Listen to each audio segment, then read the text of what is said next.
चौथा मर्म आपका तो जग प्रसिद्ध है। वो क्या भैया? आपके चरण धूलि में कोई जादू जिससे उसका संपर्क हो जाए उसको वो स्त्री बना दिया कर। सरकार, आपसे मुझे कोई खतरा नहीं, आपसे मुझे कोई भय नहीं लगता, लेकिन आपके चरण धूलि से मुझे बड़ा भय लग रहा है। मैंने सुना है कि आपकी चरण धूलि पत्थर शिला पर पड़ी और वो शिला स्त्री बन गई। सरकार, पत्थर की अपेक्षा लकड़ी मुलायम होती है, पत्थर तो फिर भी कठोर होता है, लकड़ी मुलायम होती है। अच्छा, मेरी नौका लकड़ी की है और पानी में गीली है, सो और मुलायम है। तो जब कठोर पत्थर में परिवर्तन आ गया चरण धूलि पड़ने से आपकी, तो परिवर्तन हमारे नौका में आएगा महाराज, तब हम क्या करें? सरकार, बिना पांव धोए अगर मैंने आपको बिठा लिया, हमारी शर्त है कि पांव धुलवा दो, मैं आपको पार कर दूं, ये शर्त पूरा कर दो बस। भगवान ने कहा कि भाई, क्या तेरे घाट पर जो आता है सभी के साथ शर्त लगाता है क्या? केवट में लगा नहीं, जैसे आते मैं वैसे पार कर देता हूं, फिर मेरे साथ क्यों शर्त लगा रहा है? मैंने कौन सी तेरी भैंस खोल लिया है जो मेरे साथ शर्त लगाता है? केवट ने कहा महाराज एक मरम और निकल के आ गए। भगवान ने कहा वो क्या? केवट कहता है अभी तक आपने लोगों से शर्तें पूरी करवाई हैं, लेकिन स्वयं शर्त कभी पूरा नहीं किया है। महाराज, आज चक्कर में पड़े हो, आज पता चलेगा शर्त पूरा करने में कितनी मुश्किल आती। जब हम आपके घाट पर गए तब आपने हमको शर्तों की लिस्ट दिखा दिया। दान किया है कि नहीं, कथा सुनी है कि नहीं, साधु ब्राह्मण की सेवा किया है कि नहीं, माता पिता की सेवा किया है कि नहीं, तीर्थ यात्रा किया है कि नहीं, कथा सुनी है कि नहीं। सरकार, जब आपने हमको शर्तों की लिस्ट दिखाई तब हम नहीं घबराए, लेकिन हमने एक छोटी सी शर्त रख दिया, आपको पसीना आ गया। सरकार, अभी तक शर्तें आपने पूरा करवाया है, स्वयं नहीं पूरा किया है, लेकिन आज शर्त आपको पूरा करना पड़ेगा। सरकार, मैं तभी आपको नाव में बिठाऊंगा, बिना चरण धोए बिठा दूं और नौका कहीं स्त्री बन गई महाराज, मेरा तो कबाड़ा हो जाएगा। मैं और कोई काम धंधा जानता ही नहीं हूं महाराज, मेरे बाल बच्चे भूखे मर जाएंगे सरकार, इसलिए चरण धुलवा लो महाराज, मैं नौका पे बिठा करके आपको पार कर देता हूं। ये नौका कहीं स्त्री बन गई ना महाराज, मेरा बट्टाधार हो जाए। हाँ, अगर मैं अविवाहित होता और ये नौका स्त्री बन जाती तो मैं इसके साथ ब्याह कर लेता, लेकिन सरकार, मैं आपको बताता चलूं, मैं बाल बच्चे वाला हूं। अब ये भी अगर स्त्री बन गई तो फिर महाराज क्या होगा? फिर मेरा एक ही पत्नी ने नाक में दम कर रखा है महाराज, दो हो जाएंगी तो महाराज न जाने क्या होगा हमारे घर का। महाराज, मुझे लग रहा है कि आप अपने घर का झगड़ा मेरे घर में लगाने आए हो। भगवान ने कहा मेरे घर का कौन सा झगड़ा भाई? केवट ने कहा सरकार, छुपाओ मत, पूरी दुनिया को पता चल चुका है आपके घर के झगड़े का। आपके पिता ने जो गलती किया वो मैं नहीं करूंगा महाराज। मेरे पिता ने गलती किया, क्या गलती किया? सुनाता जा रहा है सरकार, आपके पिता ने 3 विवाह न करते अगर, तो इस तरह से आप दर मारे न घूमते। अगर एक ही विवाह आपके पिताजी करते, थोड़ी समझदारी तो आज बंधन थोड़ा आप बोलते। 3 विवाह किया तो यही कारण है कि आपको वनवास मिला सरकार। तो मुझे लगता है आप अपने घर का झगड़ा मेरे घर में लगाने।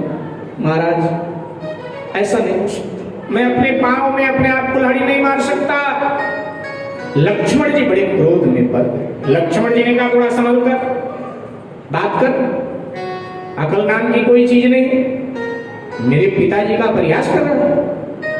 भगवान की ओर देखकर केवट कहता है सरकार, ये छोटे सरकार थोड़ा क्रोधी लग रहे हैं, मैंने सत्य बात कह दिया, इनको क्रोध आ गया। ऐसे होते हैं कुछ लोग महाराज, सत्य सुनकर क्रोध में भर जाते हैं। भगवान ने कहा सुन, तू चरण धोने की जिद छोड़ दे, मैं जिम्मेदारी लेता हूं, तेरी नौका बिगड़ेगी नहीं, तू बिठा ऐसे। केवट कुछ देर तक चुप रहा, फिर बोला सरकार समझ गया। बोले क्या समझ गया? केवट ने कहा मैं अनपढ़ हूं ना महाराज, और अनपढ़ लोग पढ़े लिखों की बात थोड़ा देर में समझ पाते। सरकार अब बात मेरे समझ में आई, चलो मैं बिना चरण धोए आपको नौका पर बिठा लेता, आपके लिए थोड़ा कष्ट सह लेता। लेकिन बात समझ में अब आई महाराज, नौका अगर मेरी स्त्री बन जाती तो चलो जैसे तैसे मैं काम चलाता, पुरानी वाली को घर पे रखता, इस नई वाली को साथ साथ काम पे रखता। लेकिन महाराज आपकी चरण धूली जिस पर पड़े वो साधारण व्यक्ति की पत्नी भी तो नहीं बनती है, वो तो ऋषि की पत्नी बनती। तो अगर बिना चरण धोए आपको मैं बिठाऊं और ये ऋषि पत्नी बन गई महाराज, तो मेरा इसका रिश्ता बाप बेटी का हो जाएगा। और हर बाप त्योहारों पर अपनी बेटी को कुछ ना कुछ देता है, सो मुझे भी देना पड़ेगा। पका पकाया मेरे घर का खाएगी नहीं क्योंकि ऋषि की पत्नी बनेगी।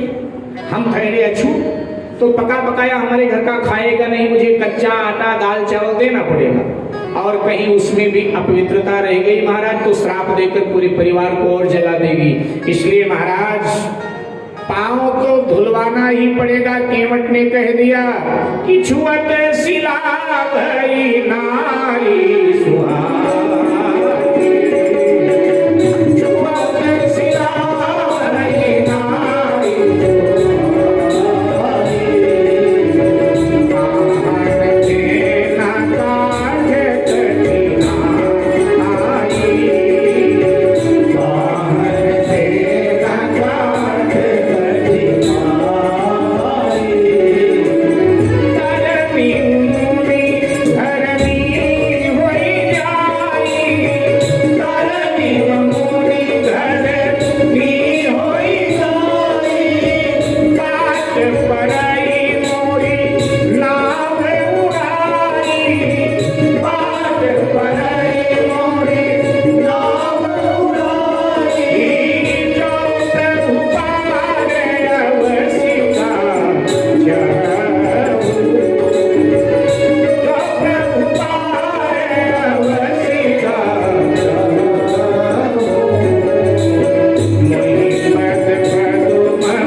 आपस में विचार कर लो और फिर अब आपको ही कहना पड़ेगा मेरे चरण धो ले। आपस में सलाह कर लो महाराज। जब तक चरण धुलवाओगे नहीं तब तक मैं आपको नाव पर बिठाऊंगा नहीं। मुझे आपकी और आपके पिता महाराज दशरथ की कसम है। जैसे इतना कहा तो लक्ष्मण जी तो बड़े देर से चिढ़ रहे थे, एकदम आंख घूर घूर करके देख रहे थे कि इसको बोलने की अकल नहीं। भगवान भी हर किसी को सर पे बिठा लेते, कैसे बोल रहा है भगवान से। और आपको लक्ष्मण जी से रहा नहीं। लक्ष्मण जी ने तरकस से तीर निकाला और केवट को दिखाया, खबरदार तुझे बोलने की अकल नहीं। कभी हमारे पिताजी का मजाक बनाता, कभी हमारे पिताजी की सौगंध खाता। तू कौन होता है रे? मेरे पिताजी का सौगंध खाने वाला। ढंग से बात कर वरना मार डालूंगा। और जैसे लक्ष्मण जी ने मारने को कहा तो केवट हंस गया। निष्काम भक्त है, काल के बाण को देखकर निष्काम भक्त घबराता नहीं बल्कि हंसता। केवट हंस गया, भगवान की ओर देखकर बोला, सरकार छोटे वाले सरकार तो बड़े ही क्रोध, देखो मारने को कह रहे हैं। अच्छा एक बात बताओ महाराज, आप लोग मांगने आए हो या डकैती डालने आए हो? भगवान ने कहा कमाल है भाई, तू भाषा कैसी बोलता, हम तुझे डकैत लग रहे हैं। बोले नहीं, आप बताओ हाथ जोड़कर मांगा जाता है कि हथियार दिखा के? भगवान ने कहा नहीं, हाथ जोड़कर ही मांगा जाता है। केवट ने कहा आप लोग हाथ तो जोड़ नहीं रहे हो, आपके छोटे भाई हथियार दिखा रहे हैं। और सरकार हथियार दिखा के डकैती डाली जाती, मांगा नहीं जाता। ये सोच रहे हैं कि मैं हथियार दिखाऊंगा, केवट डर जाएगा और बिना चरण धोए पार कर देगा। लेकिन नहीं नहीं सरकार, मैं डरूंगा।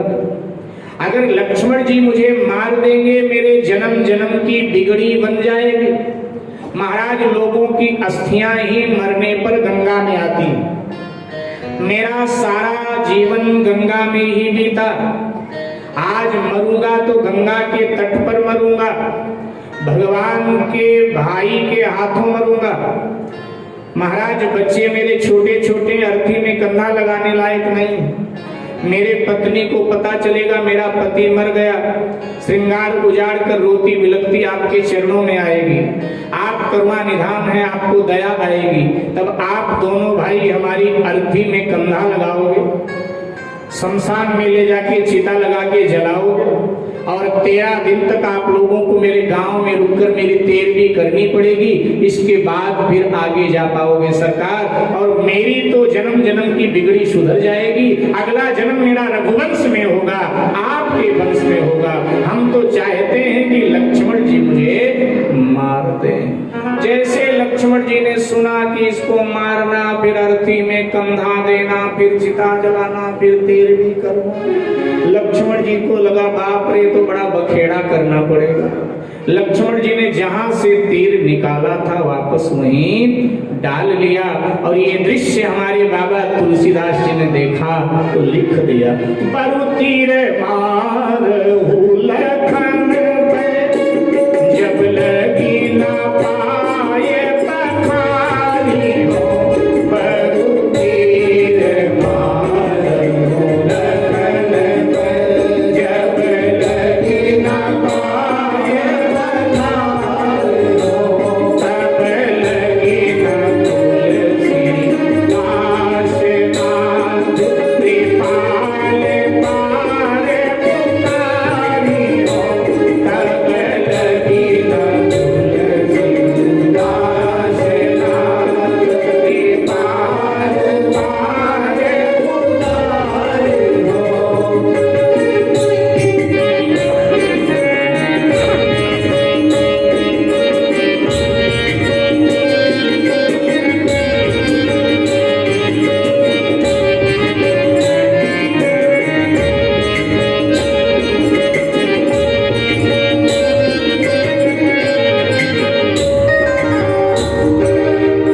ये सुनकर रघुनाथ जी की दशा क्या हो, केवट की एक उटपटांग भाषा सुनकर भगवान की दशा क्या हुई। तुलसी बाबा लिखते हैं, सुनी केवट के बैर। केवट की भाषा ठीक नहीं है, ध्यान देना। केवट की भाषा, जो बातचीत करने की भाषा है, वो ठीक नहीं है, लेकिन है भाव में भरी हुई, प्रेम में सनी हुई।